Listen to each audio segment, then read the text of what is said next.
Hello again, already. Story number 39, which I have titled Stay Out of the Woods. And hopefully you'll know why before too long, why I called it that. I hope everybody's well. I want to push through on these stories and get them done. Now, this story is kind of you could call it a minor story. It's really one haunting, one event, involves another person. I've got some other stories to tell that are rather epic and involve other entities other than the ghost.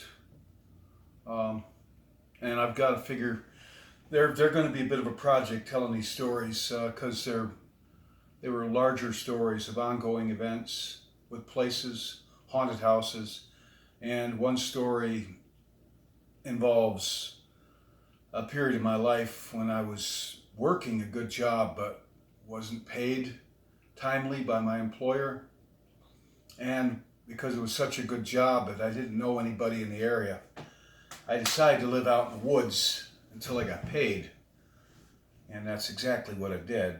And I encountered some things on that whole period of my life, and there's got several more haunted house stories to get through that are rather epic. I mean, ongoing events and lessons, and so I'm going to get these these smaller ones out of the way. Stay out of the woods, story number 39. All right, this one about 15 years ago, and I was married, and I had a stepchild who was about 5 or 6 at the time, and I won't get into all that stuff. It's really not much to do with this, but well, I found a place for us to live. We had a house, but there was a trailer, like an old single-wide trailer, on a nice piece of property out in the woods, really, at the town of Locke, New York. And then they have Pierce Road, and at the very end, about 2-3 miles down Pierce Road, it's very rural, and it comes to a dead end, even though the map will show that Pierce Road continues on down to Route 90, actually, or Big Hill Road. Actually, it doesn't. The pavement ends at a certain place, and then it continues on like a goat path, like a tractor path. But this was a nice trailer, and it was very remote in the woods, and I kind of like that, even though I've had issues with hauntings quite a bit, and you'd think I'd be wary of that. But in my experience, it doesn't matter whether I live in the village or out in the woods. Things happen regardless. Could be an old house, could be a new house, could be a dingy single-wide trailer, it could be a mansion. It doesn't matter. Or, it may or may not be haunted. It doesn't seem to play into it. So I knew these people, a young couple that lived there, and they were moving out. These people were like in their 20s. And I drove down there, and they said, yeah, we're moving out. That place is open now. And I drove out there, and I took a look at it, and I thought, wow, I kind of like this. You pass the last house, it's like a farmhouse, 3/4 miles up the road. Then it's nothing but woods and fields, and then nothing but woods, and then this little cul-de-sac and a clearing, and a road goes on the map, but it really doesn't. It's just a path at that point. And it looked nice, had a nice yard, and I walked out behind it, and it had a little garden and clothesline and a little picnic table and a fire pit, perfect. And so I was thinking about renting the place, and I was going to contact the landlord, but I talked to this young couple, the guy in particular, a guy named Adrian. He said, yeah, it's a great place. And I didn't care really what people think of me on this. I asked him if it had any issues, if it was haunted. And he didn't laugh at me. He said, no, the place is all right, it's fine. He said, but stay out of the woods. The woods are haunted. That's what he told me. Just stay out of the woods. The woods aren't right. They're haunted. There's something wrong with the woods there. So, believe it or not, I didn't let that deter me. So I told my wife, I said, I'm going to drive out there, take the stepson with me, and I'm going to take a bunch of pictures. It was midsummer, nice sunny day out. And I'm going to take a bunch of pictures, and then I'll come back and show you the pictures, and we'll make a decision on whether we want to move forward, and try to get this place. So I drove out there with a stepson, parked the car in front of the place. The stepson opted to stay in the car, and he was in the back seat, a child of about 5 or 6 at the time. So I've got a digital camera. Unfortunately, I've actually had a lot of ghost pics, and the old computers, they always last you a few years and they crash and you lose everything. So I don't have the pics on this. I walked around the place, took pictures like crazy, digital camera or phone. I don't know which it was, honestly, probably a phone. And I got up in the windows and took pictures inside, took pictures outside, in the back, all around the place. Took a lot of pictures, maybe 25 pictures. And I liked the place. It seemed all right. It seemed like it might be a good deal for me. And I like living in rural settings. Prefer it myself, though it has its pluses and minuses. And so I decided to wrap it up and leave this trailer and walk back to the car. And as I was walking around the back of the trailer, my car's parked out here in front of the place, up alongside of the woods on the other side of this road. The trailer's here. This is the front of the trailer, and it's all woods. And then there's a road here, and the car's parked right here.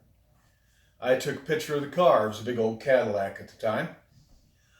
And I got out to the car. Here's where it gets creepy. And my son-in-law is crying in the back seat. He's really crying.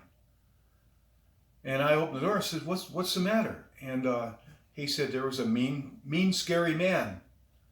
He was standing by the car. He described him as a man dressed in like old clothes. I think flannel shirt. He didn't say flannel, but I got the impression of some dingy old clothes. And he said he was scary and he was mean. And he came out of the woods and was standing next to the car.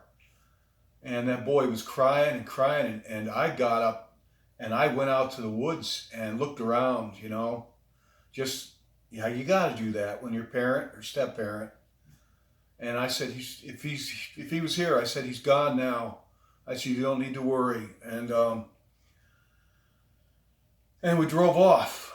And when I got back home, I started looking at these pictures.